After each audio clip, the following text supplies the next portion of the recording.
The Business Playbook. Welcome to the Business Playbook with Lewis Kemp, the founder of Lightbulb Media. We're doing this podcast live from Boho, so everyone in the room, feel free to make some noise to welcome Lewis onto the podcast. Brilliant. We done our first studio podcast last week with Carlin White, which will be live on YouTube now. If you've not watched that already, go back and give it a watch. We're going to do far more of these. We're going to do them studios. We're going to continue to do them live. We're going to do one live every month at least. So if you're in Edinburgh, get yourself onto Boho.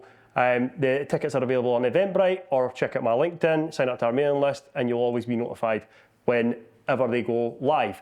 Also, please subscribe to the channel wherever you are watching this, consuming this, whether it's Spotify, YouTube. Hit subscribe and you'll never miss an episode. Welcome everyone to the Business Playbook. The Business Playbook is brought to you by Alleyoop. Alleyoop are a performance marketing agency. We specialise in Google Ads, PPC. If you are sick of me talking about performance marketing, you are at the wrong podcast. I want to say a quick thank you to our sponsors. We've had two amazing sponsors who are supporting the podcast. They're making all this possible. They're giving us the opportunity to do so much more with the podcast. So first sponsor I want to say thank you to are A1 SEO. They put you at the top of Google organically, which is far harder work and a far more laborious process than what we do. They are the best at what they do. So if you're looking to improve your organic Google rankings, drop me a message or get in touch with the guys, A1 SEO. I also want to say thank you to Clear Sky Logic. They are the special ops team for software delivery. They build custom software to help businesses solve problems. And if there's anyone in the room who've got any specialist software requirements, the guys are at the back. Give us a wave. Paul and Josie, have a chat with them. Thanks very much, guys, and thank you for the support. And finally, a huge thank you to Montpelliers. The founder of Montpelliers, David Wither, was on the podcast back in December. His podcast live on YouTube now. But the guys at Montpelliers are so supportive of us. They give us this room, Boho. They give us access to the rooms upstairs. Lewis is staying in the room. It's sick, to be fair. Brilliant. It is a sick room. So thanks again to the guys at Montpelliers. And as we know, the real networking starts after the podcast, so feel free to hang around. Anyway, let's get started. Lewis, we are big believers here at the Business Playbook that everyone's winging it. However, you have a team of 8. Yeah. You work with some of the top brands in the UK and the US. You work with a few 8-figure brands and one 9-figure brand. You've got about £3 million worth of ad spend under management, and you've got about 42,000 followers on LinkedIn. Are you winging it? Yeah, 100%. Perfect. 100%. Perfect. Do you want to talk to us, first of all, let's start with kind of your early life. You were telling me before the podcast that you went to private school. Yeah, I mean, I'd probably go even earlier than that. I was what they would call an unfortunate looking child. So I was born arse first with dislocated hips. Right? So I came out arse first, and not only did I come out arse first, so I had to wear a splint, I was also blind in one eye. Really? I had like a squint, so I was bog-eyed, arse first, splint, and then my mum saw fit to cut my hair. So I had a bowl cut, glasses, eye patch, and splint for the first few years of my life. So obviously you have to learn to be funny, because you're not really rolling with the cheekers if you're not going to be funny. So yeah, I went through school, and I don't know what it was, to be fair. Like, my mum was obsessed with like reading to me as a kid and stuff like that. So I started quite early being like quite academic, which it fared me well. And then when it got time to go to secondary school, because I grew up in a council estate in Bolton, and I wanted to go where my friends were going, naturally. And then I go and I apply, and we do the entrance exam, and I get really good marks. And then these 2 schools that my friends are going to, they're Church of England schools. And they basically say, no, because you don't have magic water on your head, it doesn't matter how good your grades are, you can't come in. So I had the choice between, my mum made me do the entrance exam for a private school. And I went, did that. And then there's basically like an old boy who's like a billionaire guy who gives like a bursary to one guy and one girl every year that can't afford to go. And I got the guys one. So I had 2 choices. It was either go to like a real fucking Mars bar school or go to a private school. And I genuinely was trying to go to the Mars bar school because I just thought, fucking posh wankers, you know, as you do coming from where I come from. So anyway, my mum forced me to go, and then I didn't speak to anyone for the first couple of years there. But then it's just a bit of a culture shock. You're walking around, it looks like Hogwarts and stuff, and then I'm doing Latin and stuff like that. So it's like you're doing your Latin homework in the day, and then you're going home at night when you're 14, 15, and getting people to go into the shop for 10 Lambert and Butler and 4 cans of Foster's and sitting on a park and getting pissed. And it's like it's a bit of a weird one, but yeah, I managed to balance it out, I would say. Brilliant. I love the way you've delivered that story, and I hope that we've retained all the people, because when I said, so you went to a private school, loads of people just went, oh, fuck this, I'm not. Wanker. Yeah. That's exactly what I thought as well, though. Yeah. Brilliant. So that was just kind of school life. But you said you were pretty clever. You know what it is? It's kind of, it's not even clever because I'm a lazy bastard. Right. What I've got is a really good short-term memory. And what I realise is that exams are just about short-term memory. So I've never revised for anything. Literally, as I walk in, I will read the thing, and then I will get in, the exam will start, I will turn the paper over, I'll write down everything in my short-term memory there, and then you flip it back over and just keep referring to it. And I realise that that's the hack to exams. There's nothing to do with how smart you are. It's literally recall of short-term memory. I've done exactly that, and I've done it like through my law degree at uni. Yeah. And I we used to write down all the cases as soon as I walked into the exam, and then I had a note of them because I'd looked at it before I went in. It's a cheat code. Exactly. But then everyone says like, oh, when you say, oh, don't we revise for exams? Again, they go, wanker. So there's so many times in my life. First, I'm blind, then I go to private school, and then I don't revise. So I'm just a wanker 3 times through. And now today, obviously. So you left school and went straight into the world of work? Yeah, I did. So I wanted to take a gap year because I just couldn't be asked facing adult life, to be honest with you. So I did. See, before we get to that, actually, you told me a story about when you went to, was it your friend's dad's house when? Yeah. So that was just kind of defined your opinion of money. Yeah. So I was in like year 8, year 9 or something, and I saw someone bullying someone, and I thought, yeah, I'm not having that, especially from someone called fucking Crispin. Like, I'm just. That's not happening. So yeah, it's basically stopped him doing that, because the only thing I had as a skill was punching people in the face, coming from where I came from versus all these other people. So oh yeah, nice one for that. He'll come to my house, we'll have a party, and then I go to his house and it's gravel drive, 30 supercars, pool, lake, and I'm like, oh shit, this is fucking insane.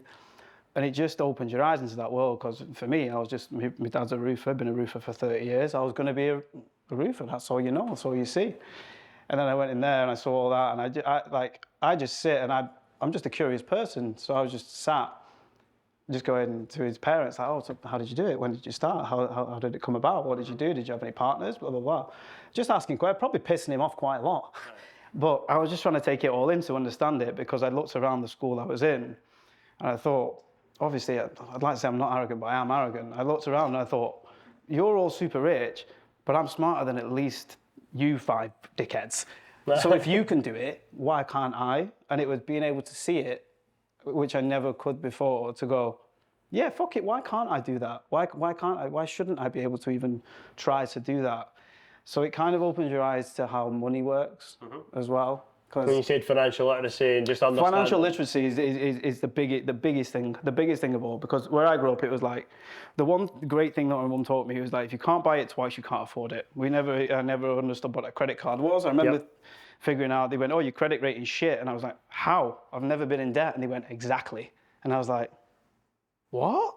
I didn't get it. I just didn't get it. So, but the other side was like, oh, you need to save. Just save. And then you work out how inflation works, which is now fucking, God knows, fucking 8% or whatever.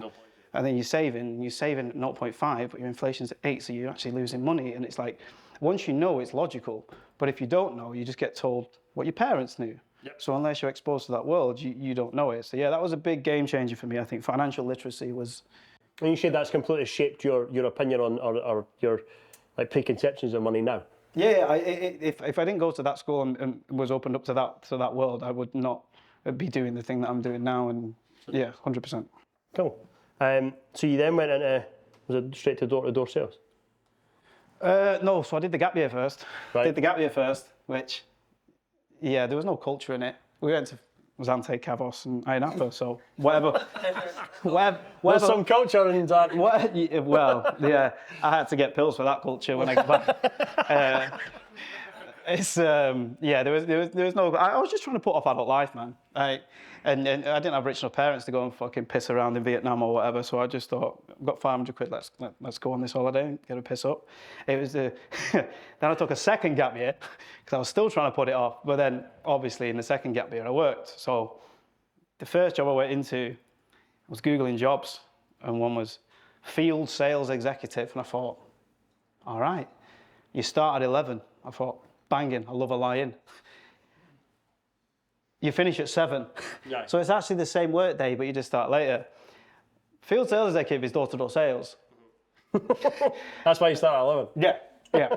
So I walk in, and he's like, yeah, come in. And I'm in with all these people, and I'm wearing my finest Asda George suit, trying to fit in with my tie tucked into my pants. And I was like, yeah, here we go, let's do it.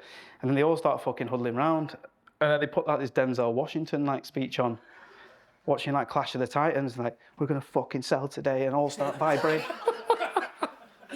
And I'm going, this isn't good. Yeah. Like, this isn't for me. And then, yeah, win. And then everyone goes off in the different directions. And I thought, all right, they must be a fucking really good company. So I'm shadowing this geezer. Knock. Hiya, Diane, can I interest you in donating to British Red Cross? Fuck off. I went, bang. And I went, Denzel didn't help you there, did he? And that was basically what they told you. They said, basically, you go out, you expect 99 no's, and then you get 1 yes. And I'm traipsing in the rain around Moss Side, which is quite a rough area in Manchester, getting told to fuck off, getting chased by dogs and all this stuff. And you're like, oh, it's character building. And, it does teach you a lot about rejection. They're like, oh, when you get the 1 yes, it'll be worth it. It wasn't worth it. An old creepy guy invited me in for a brew. I'm trying to sign him up to donate, and he's like touching me there going, anyway, you can stay for a little bit if you want. And I went, just fucking sign the contract, big boy. Do you know what I mean?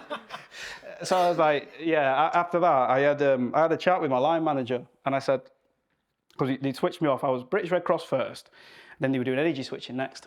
And I said, right, okay, but we're just banging on volume doors here. Surely there's data on people whose contract is coming up, and we can just target those people and say, we know that your contract's coming to an end, and that you can switch at the time you're ready. And he went, that's not a winner's mentality. And I got sacked.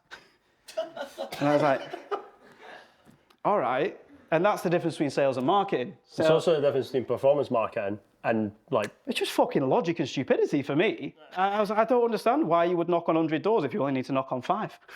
And I think that's what taught me to think about marketing. It's like, yes, you can be, that taught me a lot about rejection, but ultimately, if I can create content in a way where you convince yourself that you need what I'm selling, I don't have to feel that rejection. So it's a very selfish thing, but ultimately, it's nicer for everyone involved, because I just feel a little bit icky if I feel that I've had to headlock someone into a sale. It's why our entire business for 6 years has been inbound.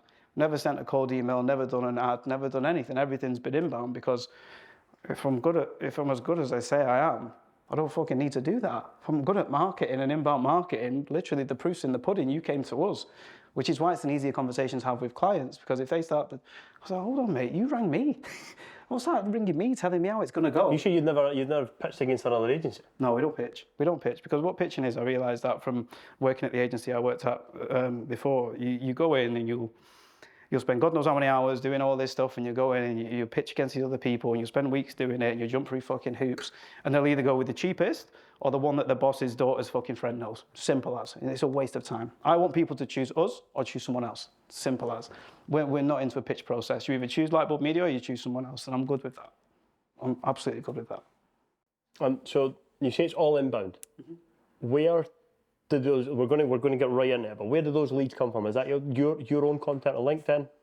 Yeah, it's a mix, to be honest with you. So it started off with my own content on LinkedIn, which is kind of like that hockey stick, that inbound. Like, no one gives a fuck what you say for the first 6-9 months.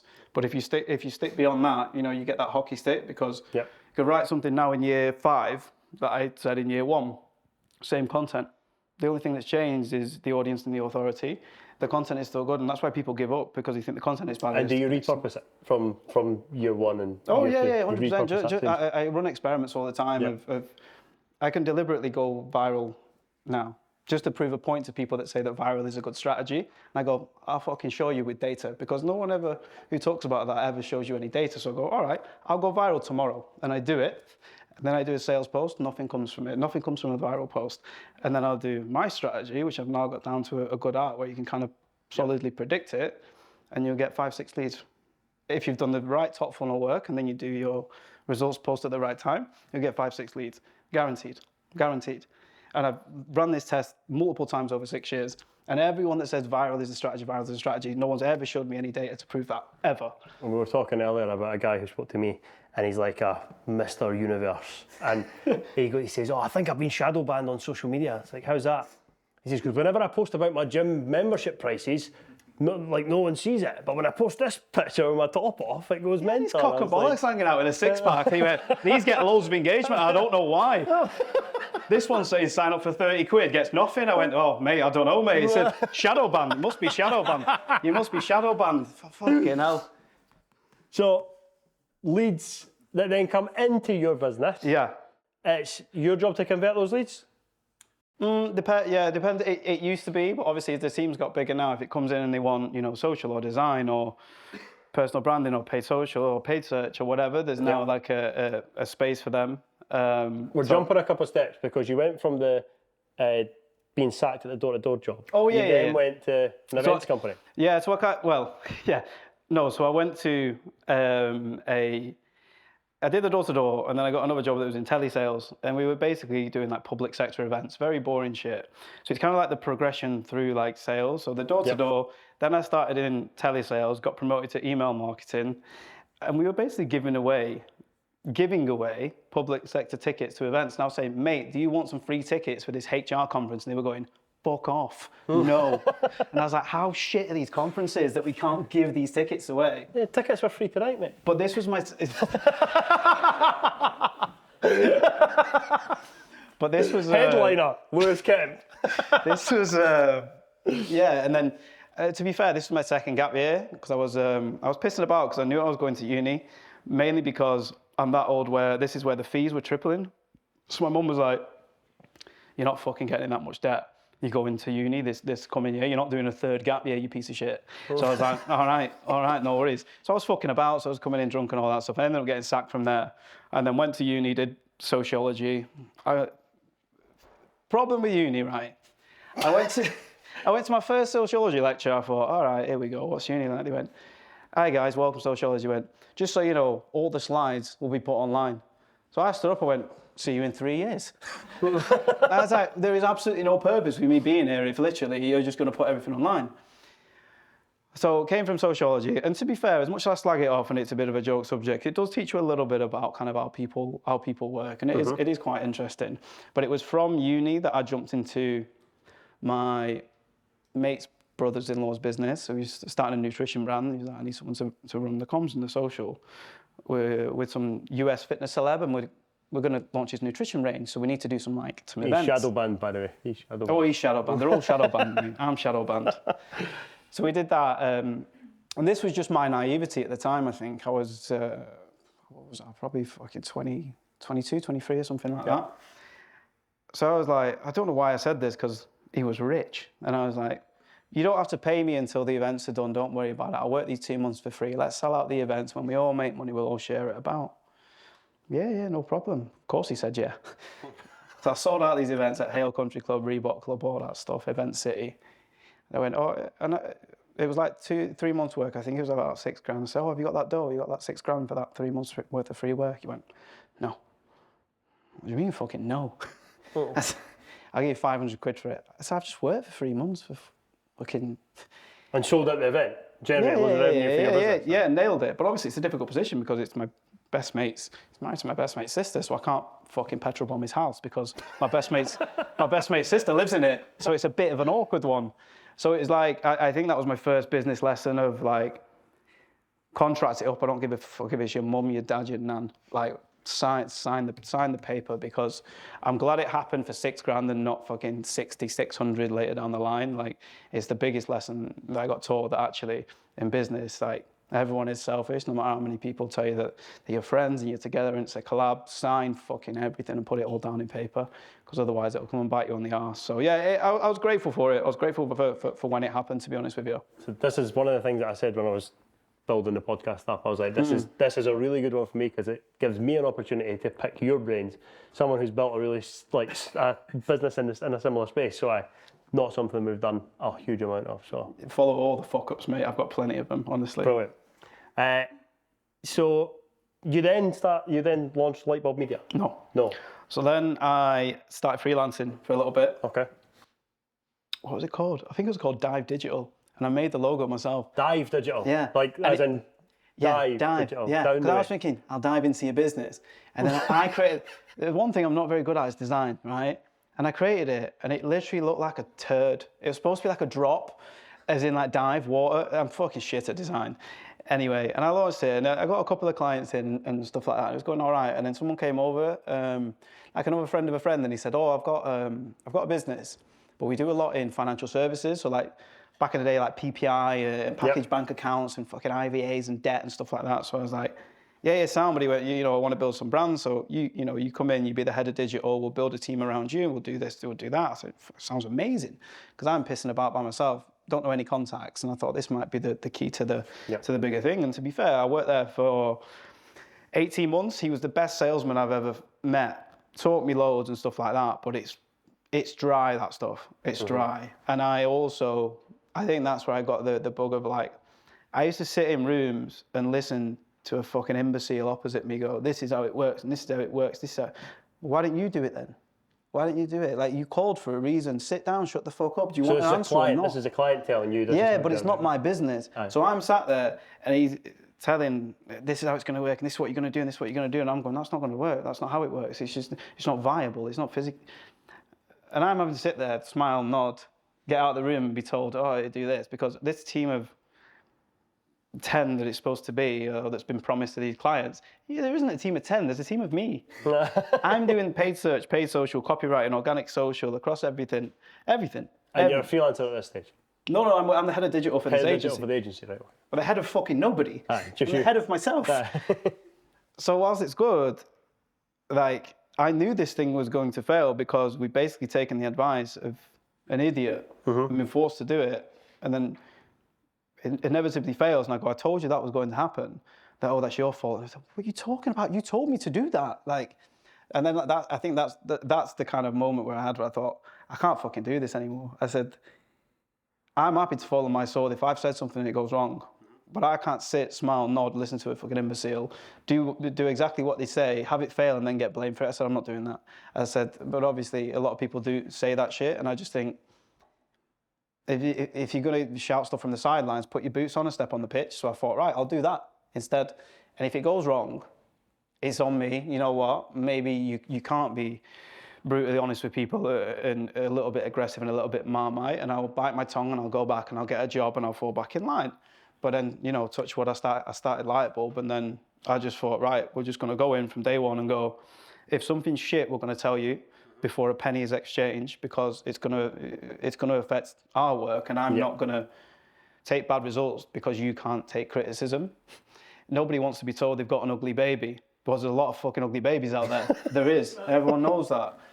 So for me, it honestly shouldn't be a USP. It shouldn't, but it is, and it's very Marmite. Sometimes I go in and I go, that shit, this person is completely pointless. They're doing that wrong. And some people will go, no one's ever said that. Great, let's work together. And some people will go, how dare you? No. Well, that's why you've been treading water for 10 years. Keep finding people where they're just conduits of what you want to do. And that's why you keep treading water, you fucking idiot.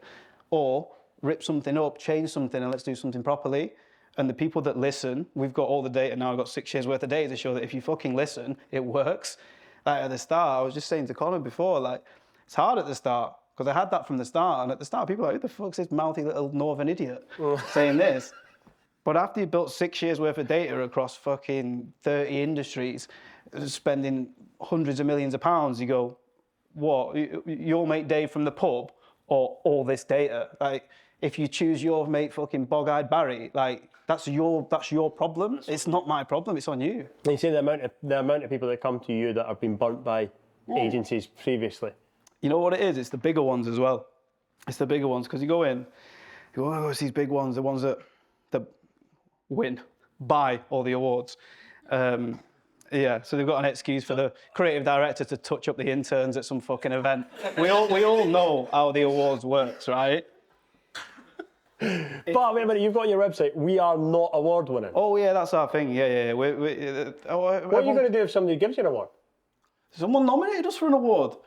I went to a networking thing, I've nominated you for this thing. I said, fucking unnominate me then. We've literally got it on our website. Why is that? Because you go onto any market website, it's a 4-page WordPress brochure website. We are a dynamic award-winning agency that provides innovative results-driven solutions. What the fuck do you do? What do you do?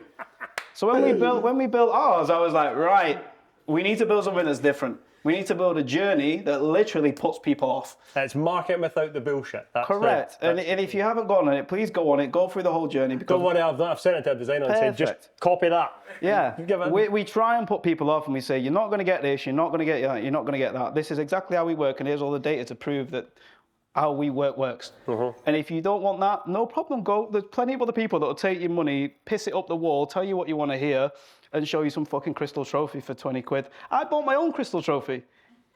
I did. I bought, what was I? I was the bestest and most handsome global man on the globe. Cost me 20 quid.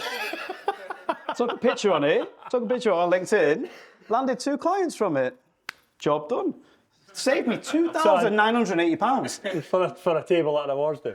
No, I just got my own, just sent it to the office. To prove a point. Just to prove a point. Point. One of the things that I thought we could do is a wee segment on things that piss you off in marketing. Oh, fucking So hell. I had a look at your link. You haven't got enough. No, I've run out of memory on my iPad, all the things that you've written recently. But one of the things are agencies that share results without dates or any context. So, do you want to talk about that? Yeah, I think it's easy for people to get sucked in. And there are so many red flags, like Shopify revenue screen grabs. It's amazing, yeah. I could show you, all right, they've gone from 1 mil to 3 mil. All right, cool. Which bit was yours? They could have done a sick email campaign. They could have done some massive thing offline. They could have had a fucking big wholesale order. It's not there. Date ranges as well. It's like, right, okay, well, what are you showing me here? Is this, remember when in COVID, like Home and Garden fucking blew up? No. Right, okay, well, is that literally April 2024, or is that Black Friday 2020?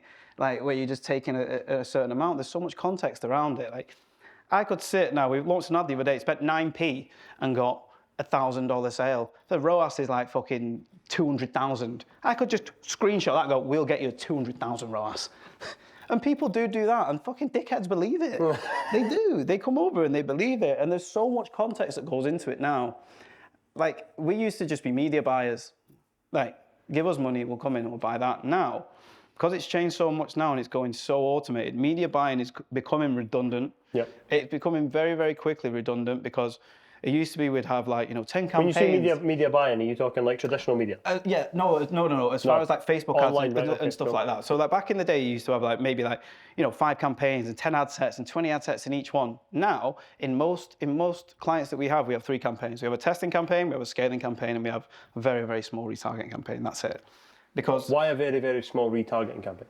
Because it depends on the client as far as how much they want to do. You don't want to be spending money as an advertiser too much on kind of retargeting. Ultimately, we want to make acquisition is our goal. Yep. Ultimately, acquisition is our goal. The retargeting campaign is split down by the intent levels. So it could be someone that engages with the Instagram versus saves on the Instagram versus goes to the website versus adds something to the cart. And you get the intent of the funnel there, and you see where the sweet spots are with the time look backs and things like that. But ultimately, it's gone down to a really consolidated thing now. And the thing that moves the needle is creative. Because Facebook and Google, they're going to an AI-based thing. They're going, look, we know best. You guys shut the fuck up. This is a black box. You pour your money in, and we'll tell you exactly who your customers are now. And whilst we can kick up a fuss, and we do get a little bit here and there, and a few breadcrumbs of let's control this and that, ultimately, the thing that moves the needle now is creative testing, creative velocity, how much you can get out now, because they are smart. Facebook has got, 40, 50, 60,000 data points on a person. they probably know more than Bo Guy Barry down the pub. So give them 20 creatives and let them go and find that person. Yep. But now we're not just a media buyer. Like, we're finding that we have to come in and be business strategists. So the strength of any ad campaign is only reliant on the post-click experience. Yep. I can show you the best ad in the world. Don't fucking matter. You can have the best product, the best ad in the world. If I send them to your site and it takes 17 seconds to load, and then it looks like it's been fucking drawn by a child, and it looks like some dodgy payment thing with some Nigerian print at the top saying put your PIN code in here, you're not going to buy it. So it doesn't matter how good the ad is. Like, the whole thing, I've realized now, the more that we can control, the better it is for that post-click experience. And then also the retention side of things as well, because what we work in is acquisition, isn't it? See, before you go on to that, when you're talking about the post-click experience, when we were down at Performance North and you were speaking there, you were talking about pop-ups and like going onto a website and it giving you the pop-up and saying, sign up to our email database for 5% off. And now Sean started sending me about 30 customers a week, and he's like, pop-ups, 4 pop-ups, 3 pop-ups, and ever since you said that, he's like, it's now starting to annoy us even more. Told you. But if you're going to do a pop-up, make it an offer. Everyone does 5-10% off. We're literally blind to it now. You just close it. Even if it's an offer that you go, once you've closed it, you go, I could probably taken that. But we've done so much testing on the types of offers, right? So a lot of people think, oh, you need an irresistible offer, and they'll automatically go, oh, fuck it, let's not. Well, everyone does 10%, so let's do 20%. Actually, those offers are going to reduce your average order value. That's not what you want to do. If you want to increase your average order value, like we worked with a furniture brand, I was speaking to Cole before about it before, we were running a 20% off offer. And then we flipped it and we said, actually, if you spend $1,500, you get $300 off. The uptake on that was so much more because it's a visceral amount. Yep. Do you want 10% off, or do you want £100 off a £1,000 order? It's the same amount, but it's visceral. No, it's just positioning. I want £100. I want £100. So always test the visceral offers to test what people want. But if you're going to have a pop-up, which is basically a purchase blocker that you don't particularly need to do, you can have that sign-up thing anywhere on your site. But make it easy to buy. People should land. It loads within 2 seconds, and I could click and get through to buy something within 3 clicks. If you can't do that, your site is too big, too convoluted, and it's not slick enough. So you went from the post-click experience, then you went on to another one when I then pulled you back. No, it's the entire thing now. So it's when we go in. Are you saying more integral part of the market? Yeah, this is the worrying thing. Like, you have to come in and be a business strategist. So like, when you're working with any agency, right, you get drawn in by the ads and I promise you 5x, 10x, whatever. You get all the fucking pubeless crucifix theory gurus online. Promise you this, promise you that. If anyone promises you anything without looking at a shred of your data, they're lying to you straight away. Because you know what? You could have a 10x and be losing money, and you can have a 2x and be making money. If you don't understand incrementality, you're not going to do well at marketing. Like, it used to be where we've been blessed with so much data over the years, haven't we? With Google Analytics, that people used to understand the old one of it. Yeah. And everyone used to measure in silos and go, right, email did this, Facebook did this, Google did this.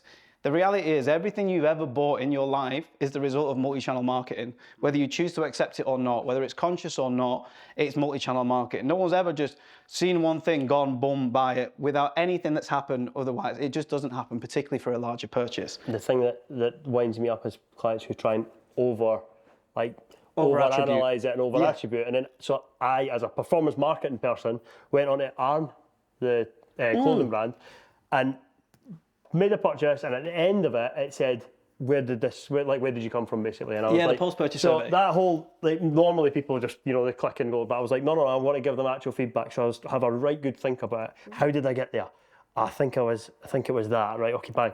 And then I went on Instagram, and there was the advert that I had gone on and clicked through, but I'd totally forgotten that I'd clicked it. Yeah. So that is literally the one that took me there to make the purchase. So that's what I say to customers all the time. I go, think about the last thing you bought. Was it see ad, go on, click buy? No, it's, saw a little thing on Facebook, didn't even click on the ad. Then you heard a friend mention it. Then you saw another ad. Then you clicked on it, but you didn't do anything about it. You forgot it. The kids ran in. And then actually, you got hit with a retargeting ad because you've been onto the site once. And then you come on, you add something to the cart, but then, the fucking dinner's on. Okay, no problem. So you forget about it on the cart. Then actually, you get an abandoned cart email. You come back. Then you sign up to the emails and you get an extra discount code. And then you go from the discount code and then you buy it. And then email goes, we did that. No, you fucking didn't. No, you didn't. However, we're also guilty as Google marketing people of claiming... Google takes it all. Google takes it all. So I sold radio for 10 years. Yeah. And I'd go in to see clients and they'd be like, oh yeah, we're having a great month, but it's all come from Google. I'm like, how do you think people respond to your radio ad? So I say this to people all the time. Like I used to say to people, I've not matured. I used to try and explain to people, they go, all our stuff's coming from Google. And I go, paid social doesn't work. I go, all right, sound, cool. What do you think people do? Just come in and just fucking headbutt the keyboard and find your brand name, yeah? Do you think that's just how it happens, yeah? How are people aware you exist? Well, and they stop. And I go, you know what? I'm not going to, let's let the data decide. You turn off paid social, overall revenue drops by 20%. Google revenue drops by 20%. You go, turn it on. Are you going to fucking listen now? It saves you so much time. I used to spend weeks going back and forth with people going, this is how it works, and multi-channel marketing, and this will feed this. If you turn off the tap, this will dry up eventually. People don't know they have to feel financial pain. So really, I just rip the plaster off now and I go, okay, watch this. Turn that off. They go, everything's fine, I told you. And then 2 weeks later, they go, we're not making any money, no one's calling. And you go, I wonder why that might be. What was the one change we made? And they go, just because you can't see it doesn't mean it's not fucking happening. So see, exactly that. But take it back 20 years ago. I had a boss, sales director at Radio 4, and he said that he'd go into a client and the guy would go, oh, we get unbelievable results from Thomson Local. And he's like, all right, how do you know? Well, because we give everybody one of these forms at the end once they've purchased, and we ask them. And he was like, Thomson Local's the top option. Yeah. He said, that's why nobody cares enough to actually give you the feedback, so they just tick the top box. So he went, swap it. Yeah. He went, change it to Yellow Pages. He wasn't in Yellow Pages, and all his leads started coming from Yellow Pages. Very simple thing so with it's the exact same thing, but it's just 20 years ago. Thing with the post-purchase survey as well, get a randomised one, because we're all lazy bastards. And if you have the same post-purchase survey and you put Google at the top, people are lazy and go, I don't give a fuck, and they'll pick the top one. If that randomizes, great. Always leave an open field as well. People want to do the actual multiple choice. Yeah. If you leave an open field, you'll get the honest results. It's like, I heard this from my mate Karen, who sent me to here, and I picked up this voucher from, and you go, right, that is the gold dust that we need. That is gold dust. One of my clients has got the top option. I was handed a flyer by an alien. I swear to God. That's amazing. NWH Group have got their top option always is I was handed a flyer by an alien. I would pick that even if I didn't. But what she says is, she thinks that, and the data says that it's right, it makes people go, rather than just click and go, they actually have a think about it. And it triggers them to But to I take would want to go and look for the alien as well. So it would make me want to actually go and look for the brand. Do you know what I mean? One of the things that you did, another thing that you said that pisses you off about marketing is when people overcomplicate marketing. And I've got a quote. Yeah. You're not a brand. You're a small business with a set of brand guidelines. Me. Oh my God, this is my actual worst nightmare. I need to say it again.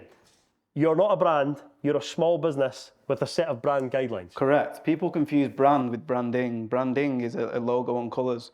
And when I get someone who's a startup who's got an accountancy firm in the arse end of fucking Rochdale, and I provide some ads that are going to work really fucking well because I know what I'm doing, it's not on brand for us. What fucking brand, mate? What brand? Well, you're not fucking McDonald's. Like you popped up fucking 90 minutes ago, not on brand. What are you talking about? And every single time, there's no use being on brand if you're not making money. You go out of business on brand, no problem. You have to give people what they want. Like, your brand is not what you want it to be. It's what people say about you. And you've got to give them what they want, not what you want them to want, ultimately. So you have to be fluid with it, particularly in the early days. Because I can go in and go, you know what? People come to us and go, our target market's this, and this. And we'll run all the data, and we'll go, it's fucking not them. It's not them. But we run it here, and it's these guys. And then this is where like the stupidometer comes in. Yep. And I'm like... And they want to keep targeting these people. Yeah. They're building a business for them. And I go, look, do you want to build a business for you or for your customers? Because one's a hobby and one's a business. And if you just want an expensive hobby, we're not the people to help you. Yep. I've shown you, presented all the data to show you that these people are interested, and it's these pain points and it's these products. No. We spent 300 quid on Fiverr with this guy who I've never met, who knows nothing about our business, that told us it's them people. And I went, yeah, okay.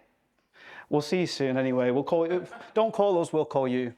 It's horrendous. Like, you should be as fluid as possible with your brand. Here's one. This is a genuine client that we've got that they don't like some of the creative, right? So they go, I want you to kill off that creative. And we're like, that's the best performing piece of creative. Oh, I love doing that. Yeah, So data. that's the best performing piece of creative. Kill them with data. But we don't like it. We don't like the font. And we're going back to them and saying, yeah, but it's performing really well. So do you want us to take that off because it's the best performing piece of creative? But again, how would you deal with that scenario? I just say you're fucking stupid. Do you like money? Do you like money? Don't come to me and tell me you want a 5, 10x here. And you go, right, well, this is on a 20, and the shit that you gave me is on a 1. Oh, let's turn off the 20 and do the 1. Well, your targets are bullshit then. Like, do you want to do what works or do you want to do what you like? There are two very different things with two very different sets of results. For me, this isn't me being arrogant. This is data. Yep. Like, if you are looking at facts in front of your eyes and still choosing to do the thing that doesn't work, you are a fucking idiot. And I can't help you. I'm sorry, but like, that's the conversation you've got to have with people. And you've got to go like, it doesn't matter what you like. You are not your target market. If you just want to build some hobby that you like, oh, it should be this pink and it's definitely these people, you're never ever going to scale to 7, 8, 9 figures. You're just not. You're just not. You're a niche business. You're a hobby. Go and fucking start a Facebook group or something because you're just wasting everyone's time. Brilliant. You have got a massive audience. You have though. You've got a decent audience. Let's say a decent audience since you're shrugging it off. How important has that audience been to the growth of Lightbulb Media? I think it's the audience or the ability the ability to engage with them. For me, like I'm a metric and I'm a data man. My favorite metric, as far as inbound marketing, is revenue per follower. Yep. There's no use me having 40, 50, 100,000 followers if only fucking 0.1% of people buy from me. Because what that tells me is I'm either selling the wrong thing or I'm targeting the wrong people. So I need to keep that relative audience growth relative to the amount of money that I'm getting from those people. And if I ever see that wane, I either know that I need to switch up the content in the top funnel to attract the right people, or I need to improve the mid-funnel content to basically convert the right people. I'm very confident in the mid-funnel content because it's results-driven and it literally speaks directly to them. So the only way it could go wrong is the top funnel, which is where the virality thing comes in, which is why it probably hurts me a little bit because I just do it to be petty to prove a point. But every time the whole viral thing, everyone's like, oh, viral's this strategy. I was like, it's a piece of shit. Say something that everyone fucking agrees with. Like, very easy to do. Oh, you're just saying that because you don't go viral. I went, okay, I'll do it. And I did it. And I wrote 3 posts and went viral with 2 of them. I was like, there you go, done. Doesn't fucking work. No leads. Now watch me do this for a week. And I did top funnel, mid funnel, bottom funnel and got 6 leads. And I was like, there you go. Here's the data. Where's yours? Silence. Silence. But I'm a data man, do you know what I mean? For me, it's not opinion, and it might come across as arrogance, but it's data-driven, and I'm just backed by the data all the time. And I'm like, marketing's not a matter of opinion, do you know what I mean? I run ads all the time that I don't like. I was about to say, but they fucking work. Do you run ads for Lightbulb? No, we've never run ads. You never run ads either? So it's all inbound and no ads? So it's all organic? Yeah, it basically literally just inbound stuff from like content marketing and then referrals from like happy clients or friends or networking and things like that. Right, it's interesting. We had a podcast out with Andrew Dobby. If you've not listened to the Andrew Dobby podcast, it's on our page. Made Brave. Good business, yeah. He's feeding a massive mouth with all inbound business. He's not got a sales team. That's insane. They're huge inbound. as well. 45 staff, I think. Massive studio, like doing some amazing work. Fuck that. Fuck that. Honestly, no. Andrew's got a great setup. He's great. He's got a great setup. He's every day goes into work, clear desk policy. He's not got anything on his list. Every day that he goes in, that's his whole thing. Is to aim for the to-do list to be nothing, because he always finds stuff to do, and things always come up. But every day that he walks in, I go in, mate, my desk is on fire, the dog's shit on the floor, someone's wanted to quit and a client's going, conversion was down yesterday, leave me alone. One of the things you did talk about was the way you like to work. Yeah. So when you started managing people, you had to kind of understand that not everyone likes working in the same way that you do. Yeah. So I'm very much, give me a task, give me a deadline, and I'll deliver it, no problem, leave me the fuck alone, I'll do it. People aren't like that.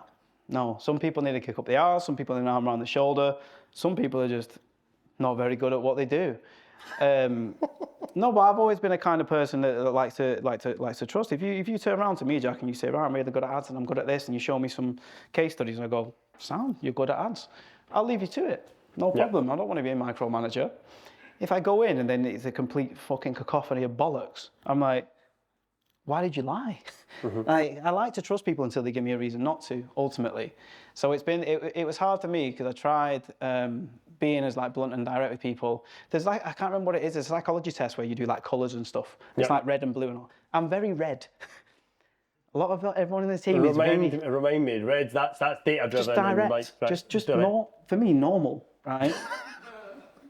And then you just get more and more fragile as you go down. Right, towards blue.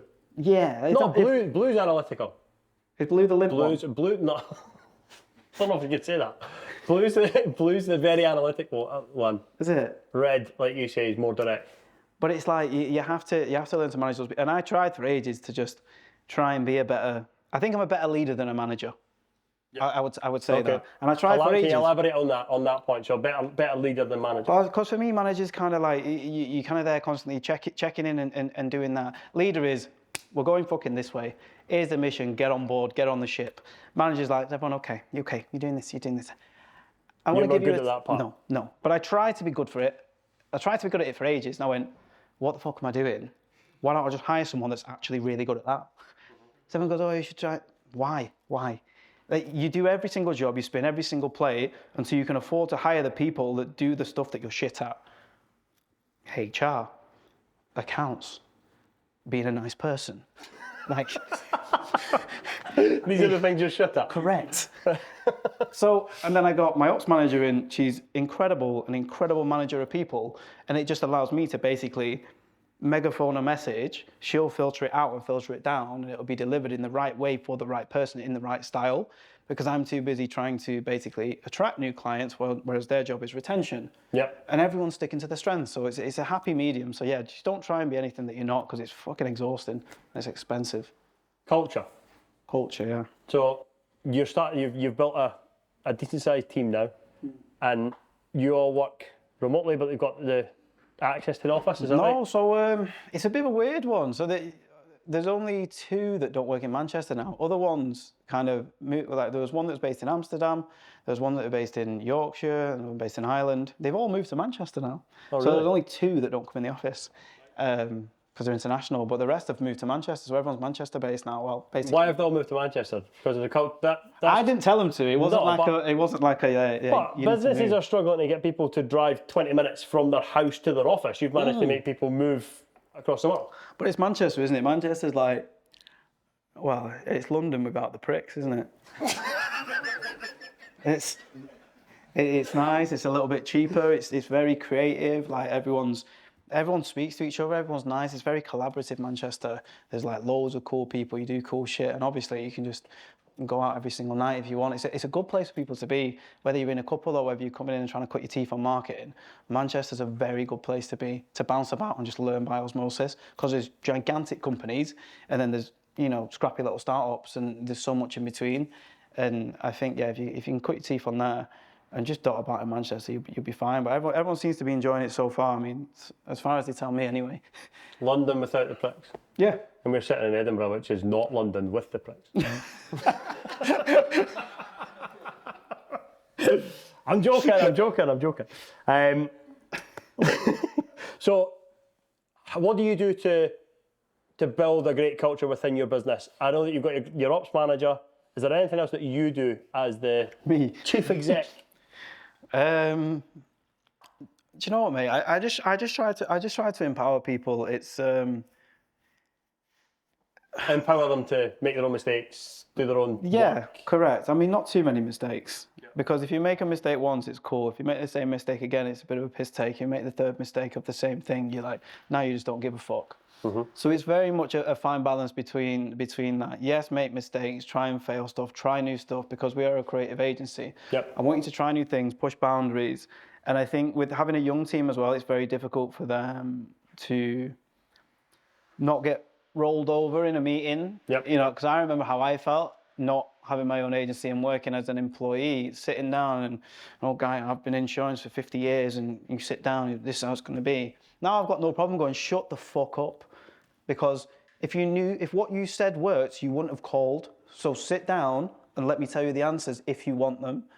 I want to see you ask a 21-year-old to do that. It's not going to go well. So I have to empower them to basically, they're a bit scared of LinkedIn as well. And I'm like, look, if you want to argue with a fucking fat homophobe called Dave from Texas, no problem. I'm like, good. How dare you? I'm going to tell your boss. I'm like, good, do it. I'll call him a nonce as well. No problem. Like, but I need to empower them to be confident, because particularly for like a majority female team as well, and some of them obviously, you know, being DEI, like bisexual and Muslim and stuff like that, there's a lot of shit against them where you kind of unconsciously get suppressed a little bit, and you feel like you can't say certain things. So for me, it's the job. If they need to latch on a little bit, and I'll go, I will open that fucking door, but you need to walk through it. I think that's where I kind of come into it to say, you can be exactly who you want, make your mistakes, be who you want to be, find your own crowd, and if the worst comes to the worst and anything scary happens, I can protect you. I'm good. Right, we're good. You're not gonna get sacked for calling someone a nonce. No problem. I love that. Brilliant. And I think it's really important to then empower and have their back. And it's worked. Got him. So I don't know if this was on camera, but we set you a challenge to make Alan laugh, and you've done it. Well done. That was a drink. You said to me, yeah, learn from all the mistakes, mate. There's loads of them. If I was to say to you, what was the biggest, when something went wrong and it was like, shit, this is the biggest thing that's ever happened, or like, this is the end. Has there ever been a moment like that? Just fucking don't hire anyone, mate. Every single person has a new headache. As beautiful as it is, like I used to think I wanted like a 100-person super agency and get a Stephen Bartlett hat and come down a fucking slide. And then you realise it's not just 8 singular headaches. It's 8 people talking to 8 different people. So it's 64 fucking headaches you can potentially get every single day, plus dealing with clients who don't really understand what you do. So before you know it, you've got 120 headaches every single day. Yeah. So you've got to try and reduce those the headache volume ultimately. But there's been. I mean, COVID itself. Like when COVID hit, the majority of our clients in 2019 were like bars and restaurants. Yeah. And I was like, look at me marketing by myself. I'm having a fucking great time. And then Christmas do one day. No, Christmas do before this. Christmas do. I've gone out, got absolutely spangled, right? I woke up on my mate's fucking couch, face down, leather, yeah? Leather as well. Phone ringing, right? 11 missed calls. I was like, what? Yo, there's been an accident. A car's been stolen, ran round some railway, skidded and went through this restaurant. My biggest client. Ran through the restaurant, bang, shut down for Christmas, everything. I thought you were going to say it was you. Oh shit! I did have a sore knee when I woke up. No, but yeah, that happened. So biggest client was gone because a fucking stolen car went through the restaurant, and then literally about 4 weeks later they went, COVID. So I was like, basically 5 out of the 6 clients I had was hospitality, and what can you say? Please keep paying me. You're not fucking open. So I was like, all right, shit. But luckily, I started being a little bit mouthy. But the first 2 months, I went on LinkedIn and I was sharing blog posts and I was like, I'm such a dynamic individual that would love to help you with your marketing. And I went, I think that's giving me chlamydia.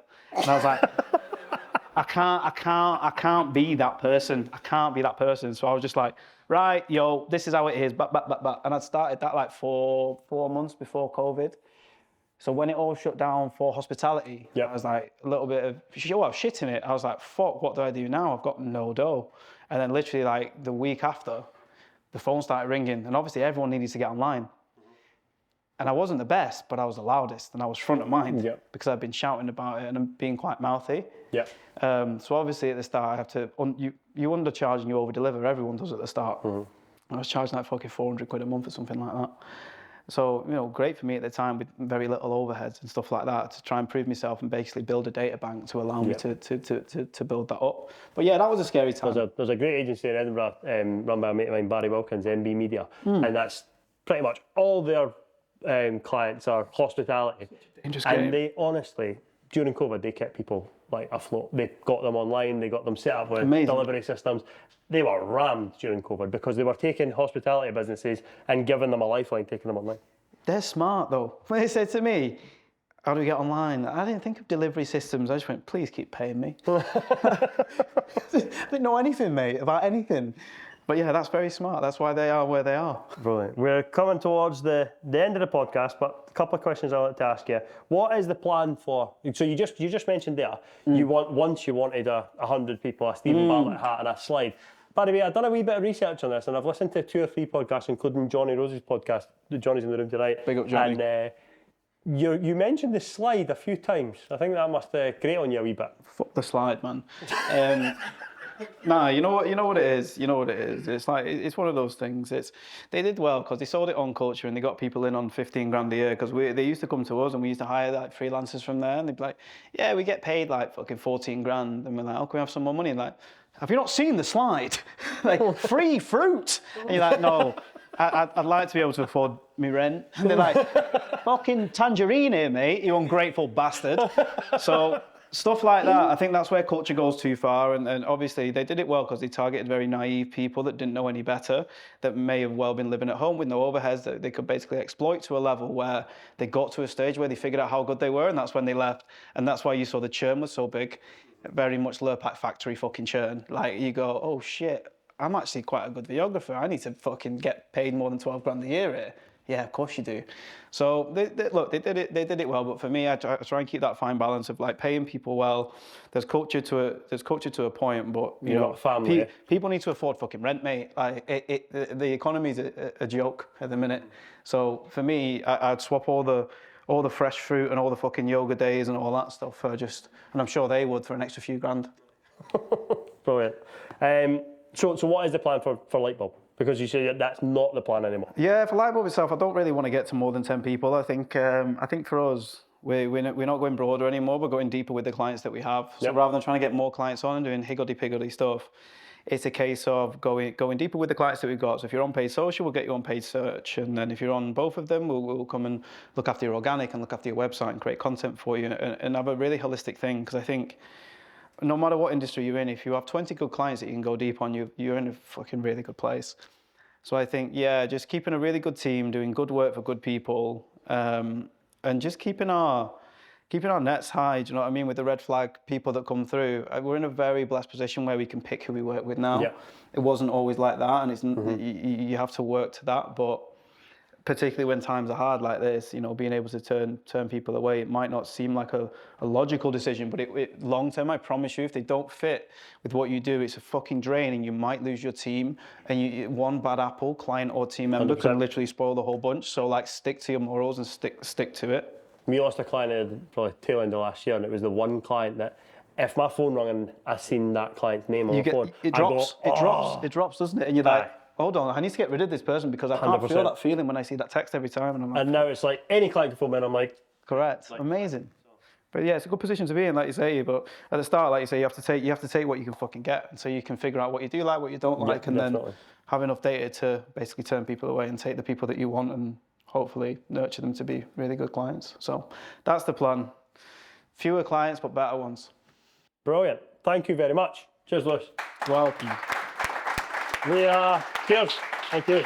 We're going to open up for some questions. Oh God. This is where it gets real. Yeah, does anyone have a question? Johnny. Oh shit. So Johnny's question was about revenue per follower. So what constitutes a good revenue per follower? Because you've got 40,000 followers. Is there a target number that you go for as a revenue per follower? So for me personally, it's like an annual revenue per follower. So I try and aim for a £10 one. So let's say for easy numbers, like you say, 40,000 followers. If I'm not earning 400K purely from LinkedIn leads from there, I'll know it's an issue. Personally, I think if you're just getting started, I think if you're at a £5 revenue per follower level, you're really, really good.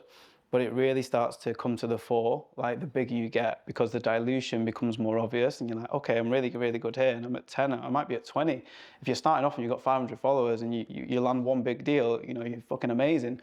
But at scale, once you get past like 10, 20,000 or something like that, if that starts dipping to 4, 3, 2, fucking 1, like if your follower count is higher than your monthly revenue, there's a big issue, big issue.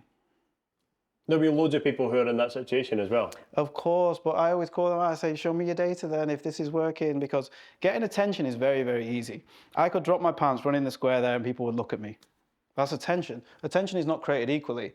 The magic happens at the bottom of the funnel. The funnel can't start without attention, but if you don't pour the right people at the top, you pour lemonade in at the top, you're not going to get champagne out of the bottom. And what people are really, really good at online is garnering attention. Nobody ever talks about the mid and bottom funnel. Oh, I got this many views, this many impressions. How many fucking leads? How much money did you make? 10,000 views. From who? From fucking who? It doesn't matter. It doesn't matter if it's not turned into revenue. Personally, that's what I think. But, you know, if you get someone with deep pockets and shallow knowledge, which is who they prey on. Yep. When you say they, are we talking about like the... Oh, it's your standard guru thing that you equate popularity with credibility, and they're two very fucking different things. Yep. Because when we do personal branding, I don't even like the word anymore. When we do ghostwrite for people, there's two axes, and there is credibility and there's approachability. Yep. There's so many credible people that I know that think they're not interesting. They're fucking unbelievable. But they're just not approachable because, you know, they might be an accountant or something like that talks in jargon and they talk to their peers and they engage their peers, but not actually the fucking human being that's going to buy from them. So our job is to make that credibility, which is kind of mid-funnel stuff, our job is to basically make them approachable, make them likable, touch on universally relatable topics to get them out to the masses, get eyeballs on. Then you can use your credibility. Once people are looking at you, if you're just going out going, I'm the best accountant in the world, the fuck are you, Brian? You don't care. But if Brian says he likes Harry Potter and supports United and loves dogs, you're like, all right, well, I don't really like Man United, but I like dogs. And he's like, right, okay, I feel a bit of a thing with Brian now. And it gets passed through a journey. It's all the relationship. Yeah. And I think in the north of England particularly, there was that like wee contingency of people who took personal branding and absolutely slaughtered it to death. That's why I don't like the word. We've kind of moved away from it anyway, but we moved away from the term personal branding. Gives me the ick, man. Yeah, it does. It gives me the ick now because it's like people are like, oh, personal branding is storytelling. And I'm like, well, why have you posted a picture with every post with your tits hanging out? Like, it's not a great story, is it? I'm sorry, but if you're going to write and say you're a storyteller, post words and see how well they affect it. If you have to give something a crutch or a garnish, it isn't a story. Like, that's how I literally figure out what works. I've been writing every single day for 6 years. Now I know what works. And once I know what works, yeah, if I want to garnish it, it's great. If I keep posting a picture of my cleavage every single day or whatever, no, it doesn't matter whether it's girls or guys. I've seen guys do it too. Like you say, that guy on Instagram that had his wang hanging out and went, oh, these get loads of attention. I was like, I wonder why. Like, if you only ever garner people that like how you look, you're never going to figure out the people that like what you know. And these are the people that are going to spend the money. So you're going to fill your funnel with the wrong people at the top, which is always going to lead to the wrong people at the bottom. You need to sacrifice the dopamine and do the fucking hard yards if you actually want to turn it into revenue. If you just want attention, do that. If you want to actually have a business, you're going to do that. You're not going to like it. It's not going to feel good. You're not going to have the dopamine, but it's going to work. So it's take your pick. There's only two paths. Like, there is no grey area, for me, anyway. And if you're looking for a good example of that, check out Lewis on LinkedIn, because the majority of your stuff is text only. Text only. Yeah, because I think it's... Not that there's anything wrong with posting pictures every so often, but like no, there's not. But for me, let's look at what... There is no other element of marketing that can triple your conversion rate overnight than copy. We've been in situations where I've changed 3 words on a landing page and it's gone from 5% to 15%. Copy is the root of every email you send. It's on every landing page, it's in every ad, it's in every email, it's in every social media post. If you can master copywriting, your entire marketing fucking process across everything you do will elevate. So why on earth would you not ship it raw, figure out what works, and then go, this is the shit that we've got now. I know the pain points, I know the hooks, I know the structures. Then start sprinkling garnishes on it.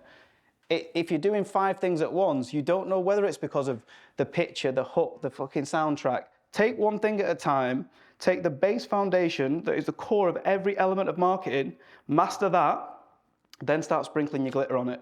For me, that's the most logical way to do it, but I'm a very logical man, and I know people do like dopamine. The most underrated part of marketing. Because it's the hardest. People don't like the hard path. They want the fucking 6-minute abs. They want the 7 steps. They want the 3 hacks. That's people. And again, in my career in radio, we used to give away the creative just to get people on air, to get the 100%, the airtime spend, if you like, which is obviously the chunk of the money. Yeah. But then you completely disregard the art that's gone into the creative, the copyright. Oh, mate, it's the core of everything. It's the core of everything. And it's the first thing I say, like, when we're hiring, I could teach someone ads tomorrow.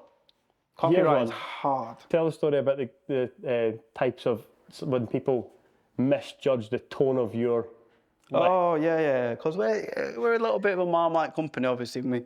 We swear a bit online, and people, for some reason, think that's super edgy. So, like, when we get applications, just because we're a bit upfront online, they're like, all right, dickhead, give us a fucking job then.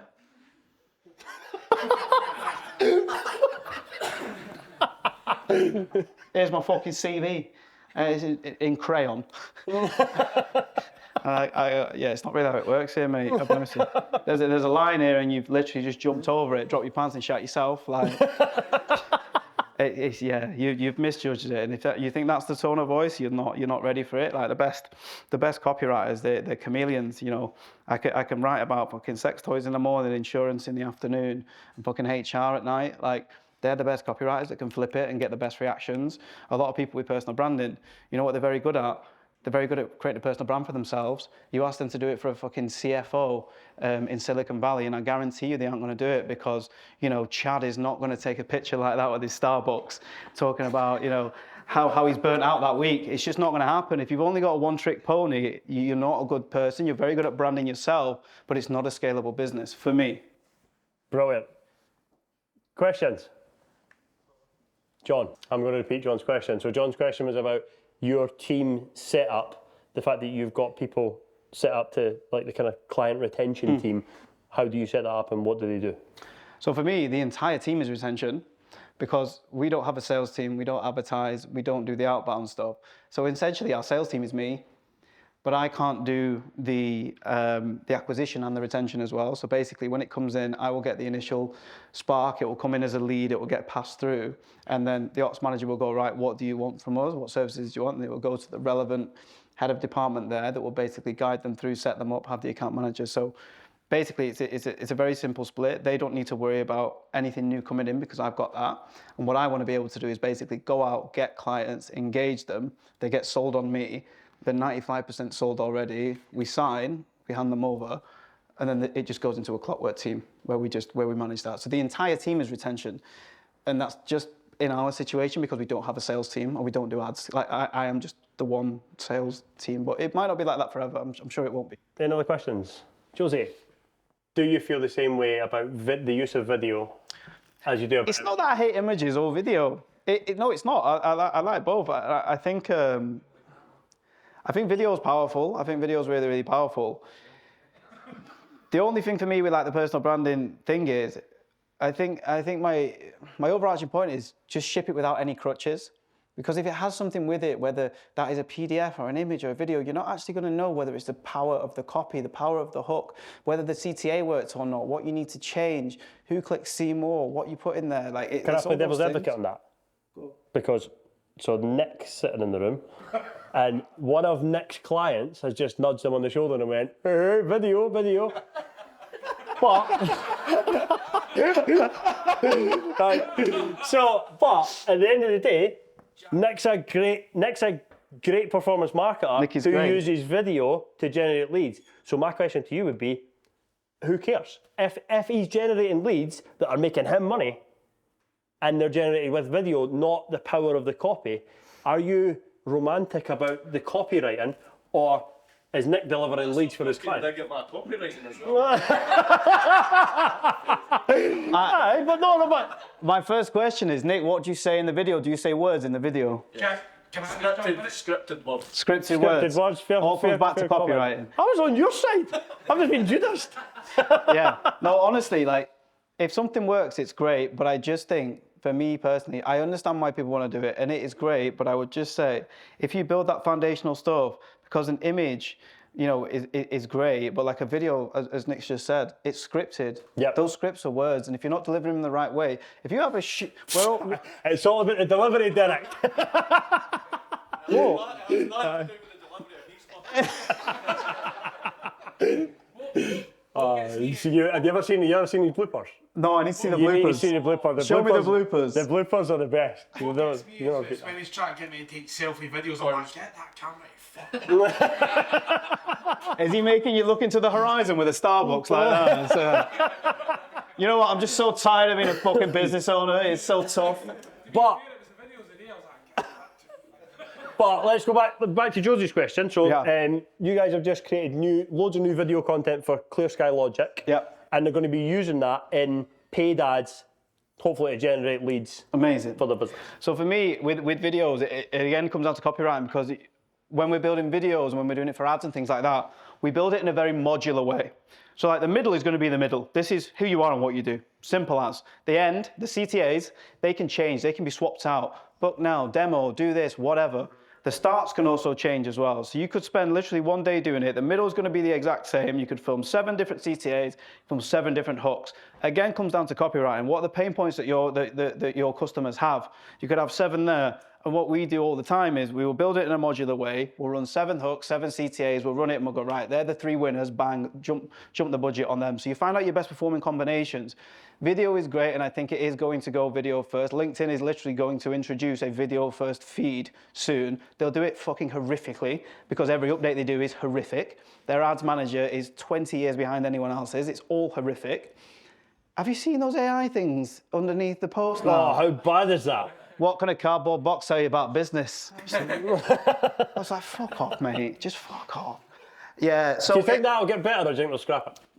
No, I think they'll keep doing it, because what they do is they scrap the things that are really useful, like pinned inboxes, pinned comments, very useful. No, yeah, you don't need that. You know what you need? You need this fucking shite, this AI shite. But they're like, oh yeah, come and be yourself, but actually we'll write it for you, and it'll sound horrific. And like, all right, cool, and you see it. And to be fair, what I do personally to keep the relevance high, as soon as I see a shit comment that I know is AI, I usually tell it's AI, because it's like they just repeat your post in a different way and then tag your name at the end. I just block that person straight away. Do you? Yeah, I block 10. Even although it's going to that, because we were actually talking about that earlier, about the fact that like the impact that then has on reach. So the fact that you've got these AI bots that are going, hey, Lewis, thanks for the learnings on X. Mate, I don't give a fuck about reach. I don't. I give a fuck about people buying our stuff. I block 10, 20 people a day, because if you let one of those people in, what happens is when they comment on it, they're likely in their network going to have other people that do shit like that are lazy fucking people. It's going to get put out into theirs. They're going to follow you. Then they're going to comment, and it becomes a tidal wave and a tsunami of the dilution that gets worse and worse and worse. And when people finally realize that they've fucked it, they can't go anywhere else, so they start selling a course on how to get success like theirs. They do, and they go, there's how you get success like mine. What success? Show me some revenue. Well, I've got 100,000 followers. Yeah, but what success? Revenue? Well, you know, I get 1,000 likes. Have you made any revenue? They'll never tell you any revenue, so that's what you have to flip to. When you realize you've fucked your audience up and you've diluted it too much, you have to start selling it to naive and desperate people, and that is like another brick in the MLM, the pyramid scheme of bullshit that you see online. Like, just be very careful, man. Always ask to see the metrics that actually matter, and if they've not got a pound, a fucking dollar, or a euro in front of them, they're not the metrics that matter. Let me just tell you that.